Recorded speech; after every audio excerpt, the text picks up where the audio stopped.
جو فاطمہ جناح کے ساتھ کیا وہ کس وجہ سے کیا, جو لیاقت علی خان کے ساتھ کیا وہ کس وجہ سے کیا, جو باچا خان کے ساتھ ہوا وہ کس وجہ سے ہوا, جو ولی خان کے ساتھ ہوا وہ کس وجہ سے ہوا, اکبر بگٹی کا کون سا سوشل میڈیا تھا جس کی وجہ سے آپ تنگ آ گئے تھے, بینظیر بھٹو کا جو قتل ہوا وہ کون سا سوشل میڈیا تھا جو آپ تنگ آ گئے تھے.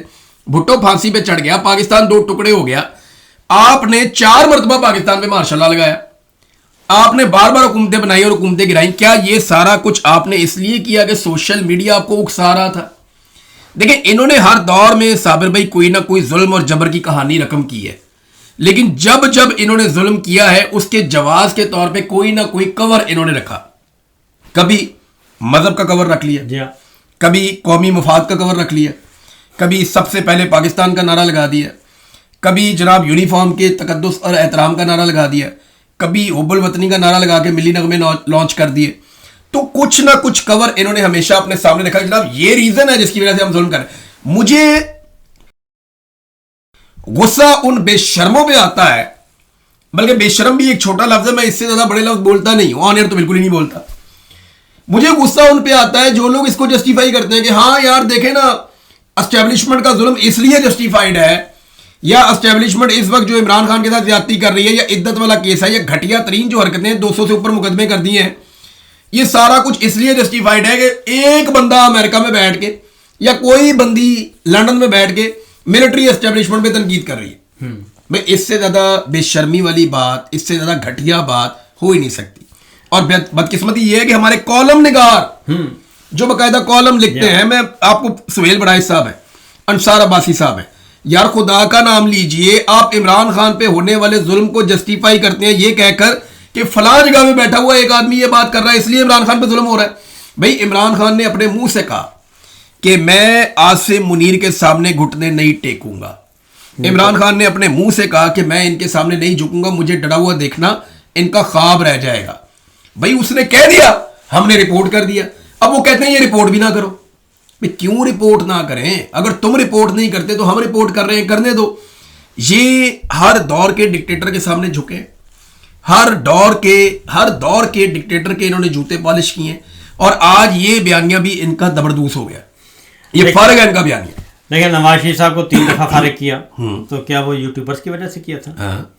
اور بے نظیر کو 2 دفعہ, بے نظیر بھٹو محترمہ کو 2 دفعہ کیا, گیلانی کو, محمد خان جنہیں جو حکومت برطرف ہوئی, گیلانی صاحب گھر گئے, یہ سارے کے سارے جو ہیں وہ یوٹیوبرز کی وجہ سے گئے. ایک بات, دوسری بات ہے آئین جو توڑا گیا اس وقت بھی 26ویں 27ویں غیر آئینی ترمیم کی گئی, وہ ہماری وجہ سے توڑی گئی, یا یہ جو عدلیہ کا کباڑہ کیا وہ یوٹیوبرز کی وجہ سے کیا, یا بیرون ملک جو لوگ موجود بیٹھے ہیں ان کی وجہ سے کیا.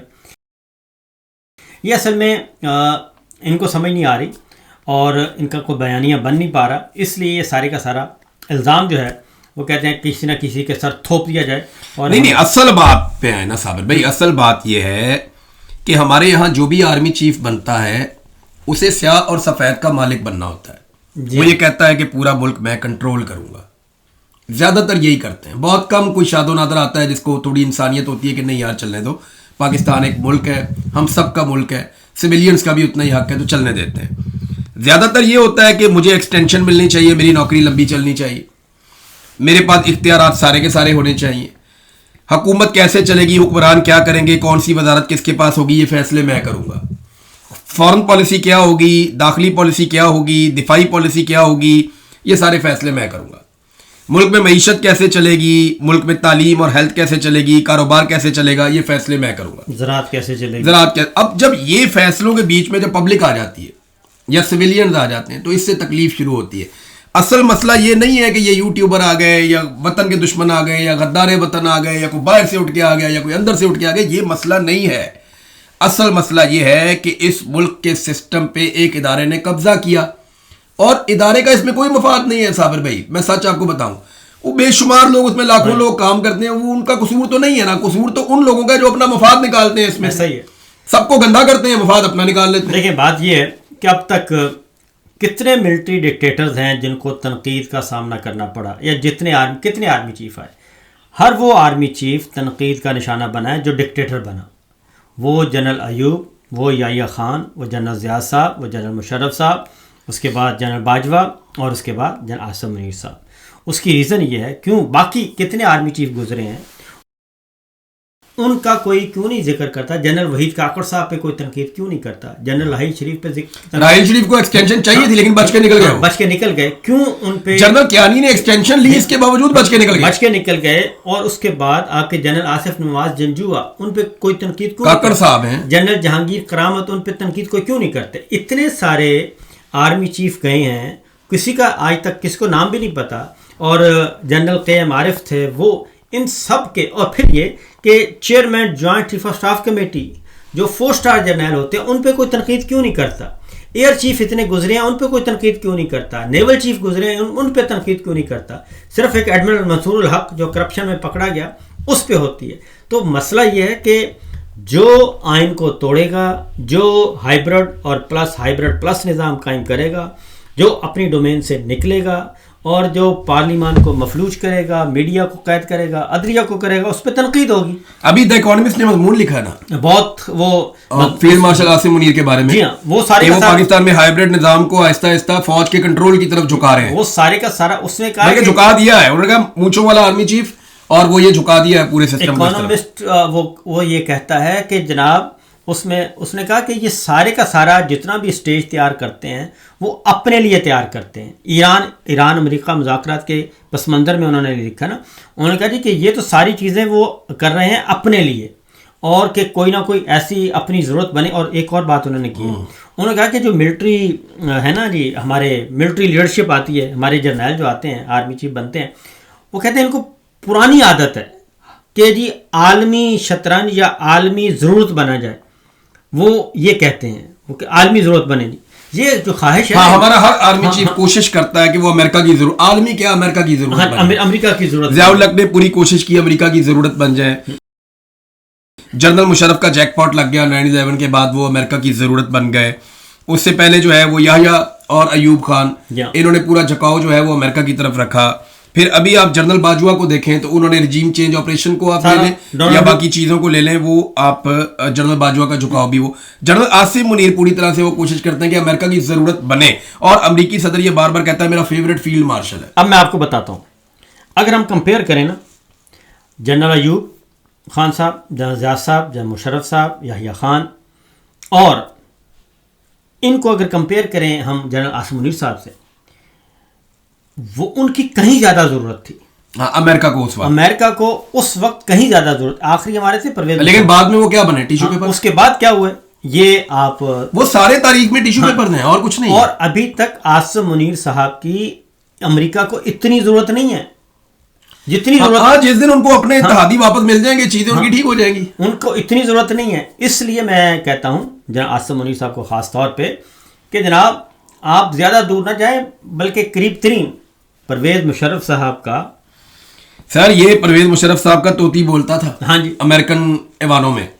پھر ایک وقت آیا کہ انہوں نے بہت نچلے لیول کے لوگوں سے پیغام بھجوانا شروع کر دیا اور ڈائریکٹ پیغام یہ تھا کہ آپ الیکشن کے اندر یہ کریں گے اور یہ نہیں کریں گے اور یہ والے معاملات میں یہ لوگ آ رہے ہیں ان کو آپ انگلی بھی نہیں لگائیں گے اور ان چیزوں میں یہ رسپانسبلٹیز آپ کی ہوں گی.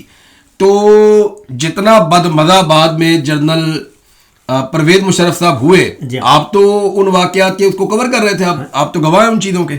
تو اس لیے یہ ایک وہ اکانومسٹ کا جو مضمون ہے وہ بالکل ایگزیکٹ وہ پوری کی پوری پاکستان کی ریلیونسی بنی ہے. عاصم منیر کی ضرورت امریکہ کی بنے لیکن وہ لیول نہیں ہے, وہ لیول ابھی تک نہیں ہے. کیونکہ یہ تھا اگر ٹرافی مل جاتی, ایران کی ٹرافی اگر ان کو مل جاتی یا تو یورینیم اٹھا کے بکسا پورا ٹرمپ کے حوالے کر کے آ جائیں. اور پھر اگلی بات ہے ایک اور بحث شروع ہو گئی ہے اور یہ بھی عالمی ذرائع ابلاغ میں, وہ کہتے ہیں کہ وہ پریزیڈنٹ ٹرمپ کو کس نے یہ کہا کہ جناب آپ پریزیڈنٹ ٹرمپ کو کس نے یہ کہا کہ آپ تشریف لے آئیں اور اپنی ٹیم بھیج دیں اور یہاں پہ مذاکرات کے لیے اسٹیج تیار کیا گیا. کیونکہ ایران کو تو پتہ ہی نہیں تھا اور 2 ہفتے تو پاکستان بند رکھا.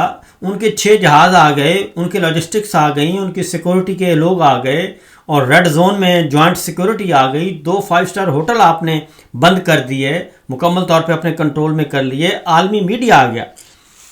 کس نے یہ کہا تھا اب اس پہ بات ہو رہی ہے اور وہ کہتے ہیں کہ یہ اس بندے کا پتہ کروائیں جس نے یہ مس لیڈ کیا اور مس گائیڈ کیا. اب نا ایران سے ان کی جو سیکنڈ ٹیئر ہے لیڈرشپ کی, وہاں سے کچھ اسٹیٹمنٹ بھی آنا شروع ہو گئے اور وہ اعتراض بھی کرنا شروع ہو گئے کہ پاکستان ثالثی تو کر رہا ہے لیکن ہمیں کچھ اعتراضات ہیں. ان کی ایک پارلیمنٹیرین ہے اور ان کے ترجمان ہیں جو ڈیفنس کمیٹیز اور یہ وہ ساری ان کی بڑی اہم جگہوں سے انہوں نے وہ ترجمانی کرتے ہیں. انہوں نے ایک اسٹیٹمنٹ دیا, انگریزی میں انہوں نے لکھا. صابر بھائی انہوں نے, میں نے یہ ویلاگ میں ذکر بھی کیا, ان کا اسٹیٹمنٹ پڑھ کے بھی سنایا. ان کا یہ کہنا ہے کہ پاکستان ثالث کیسے ہو سکتا ہے, ہمیں پرابلم ہو رہی ہے اس میں, کیونکہ پاکستان کسی جگہ پہ بھی امریکہ کی ہوئی وعدہ خلافی کا ذکر نہیں کرتا. وہ کہہ رہے ہیں جھکاؤ ہمیں صاف نظر آتا ہے کہ پاکستان کا امریکہ کی طرف ہے, اور جب بھی امریکہ کوئی کمٹمنٹ دیتا ہے بعد میں وہ اس کمٹمنٹ سے مکر جاتا ہے. یعنی جنگ بندی امریکہ کے کہنے پہ ہوئی اور جن چیزوں کی بنیاد پہ ہوئی امریکہ ان سے مکر گیا. اب بطور ثالث پاکستان کو کہنا چاہیے جناب کہ یہ 2 فریقین کی میں ثالثی کر رہا تھا, یہاں پہ اس فریق نے یہ کام کیا ہے, لیکن پاکستان کی وہ پوزیشن نہیں ہے کہ پاکستان کسی بھی لمحے, امریکہ اگر وعدے کرتا ہے 10 اور 10 کے 10 توڑ دیتا ہے, اور امریکہ کے مقابلے میں ایران 5 وعدے کرتا ہے اور 5 میں سے 1 توڑ دیتا ہے, تو میں آپ کو ایک کامن سینس کی بات بتاؤں کہ پاکستان امریکہ کے ایک وعدہ خلافی کے اوپر بھی کبھی آواز نہیں اٹھائے گا. جبکہ اگر امریکہ نے کہہ دیا تو ایران کی ایک وعدہ خلافی کو پاکستان جو ہے وہ بڑا بڑھا چڑھا کے اس کو اٹھائے گا. یہ ہم سمجھتے ہیں اس بات کو, یہ پاکستان کی مجبوری بھی ہے, پاکستان یہاں پہ پھنسا ہوا بھی ہے. لیکن اب ایران کی طرف سے بھی اس قسم کے چھوٹے چھوٹے بیانات وہ آنا شروع ہو گئے. اس کی وجہ نا دیکھیں, امریکہ جو ہے نا, امریکہ دنیا کا واحد ملک ہے جس کی خارجہ پالیسی اتنی روتھلیس ہے کہ آپ تصور نہیں کر سکتے. وہ زیاد صاحب کو انہوں نے, میں صرف پاکستان کی بات باقی عالمی سطح پہ بھی لے لیں, کہ وہ تمام حکمران جو بالکل ان کے بغل بچہ بن کے رہے, بالکل سبارڈینیٹ بن کے رہے, لیکن جیسے ہی ان کی ضرورت ختم ہوئی, استعمال ختم ہوا, اس کے بعد انہوں نے اٹھا کے وہ دور پھینکا. اچھا صابر بھی ایک ریکارڈ ہے ان کا, وہ صرف اٹھا کے دور نہیں پھینکتے یا اپنے سے دور نہیں کرتے, وہ اس کو ختم کرتے ہیں. یعنی وہ جس ہتھیار کو بناتے ہیں اس کو تلف کرتے ہیں بعد میں. یہ امریکن ریکارڈ ہے. امریکنز نے جس شخص کو بھی اپنا ہتھیار بنایا اس ہتھیار کو امریکنز نے تلف بھی خود کیا. جو کچھ افغانستان کے اندر تھا آپ دیکھ لینا کدھر گئے وہ افغانستان کے اندر وہ سارے لوگ جن کو ہتھیار بنا کے امریکہ نے استعمال کیا. آج آپ کو وہ کہیں پوری لاٹ نظر نہیں آتی, بلکہ ان کو امریکہ نے ایک طریقے سے ڈیڈ کر کے چھوڑا ہے. سر دیکھیں, افغان جہاد وہ پاکستان کی ساری فوجی قیادت C-130 میں شہید ہو گئے. جن لوگوں کو استعمال کیا وہ سارے لوگ مارے گئے. اس کے بعد یہ اعجاز الحق صاحب آج تک کہتے ہیں کہ ضیاء الحق صاحب کا جو قتل ہوا, ضیاء الحق صاحب کا جو ہے وہ کہتے ہیں آج تک ہمیں انویسٹیگیشن کا نہیں بتایا گیا. تو اس لیے دوسرا آپ صدر صدام کو لے لیں, ایران کے ساتھ ان کی 8 سال استعمال کیا اور اس کے بعد ٹرینڈ کیا, سارا کچھ کیا, اور اس کے بعد ان کو تلف کیا. ہاں, پھانسی دے دی. اسامہ بن لادن جو ہے یہ امریکہ کے بہت خاص آدمی تھے ایک دور میں, VVIP کمال ان کا آدمی تھا, لیکن ایک دور کے بعد انہوں نے خود تلف کیا. تو ہر وہ شخص, چاہے وہ کوئی ملٹری ڈکٹیٹر ہے, چاہے وہ کوئی لیڈر ہے, چاہے وہ کوئی فائٹر ہے, اس کو امریکہ استعمال کرتا ہے, اور اینڈ میں امریکہ کا ٹریک ریکارڈ یہ ہے کہ وہ اس کو تلف بھی خود کرتا ہے. تو اس لیے جناب یہ ساری تاریخ ہے, اور ان تاریخی حقائق سے جو ہے وہ واقف ہونا چاہیے آپ سب کو. تو معاملہ یہی ہے کہ اگر تو آپ پاکستان کے ساتھ جڑے ہوئے ہیں, پاکستان کے آئین کے ساتھ وفادار ہیں, پاکستان کے سسٹم سے ہیں, تو بہت اچھی بات ہے. آپ کو ریٹائرمنٹ کے بعد بھی جب آپ جاب نہیں ہوگی آپ کی, اس کے بعد بھی آپ کی عزت رہے گی. لیکن اگر آپ کا سارا جو ہے وہ سربسجود آپ کہیں اور ہوں گے تو پھر اس کا نتیجہ جو ہے وہ اچھا نہیں. صابر بھائی وہ وفاداری کی بات ہو رہی تھی, تو طاہر اشرفی صاحب آئے ہوئے تھے. میں آپ کو بتاتا ہوں اس پہ نا, یہ اس بات کو ہم یہیں ختم کرتے ہیں اور اگلی گفتگو شروع کرتے ہیں کچھ اور موضوعات پہ. تو اجازت دیجیے ناظرین, اللہ حافظ.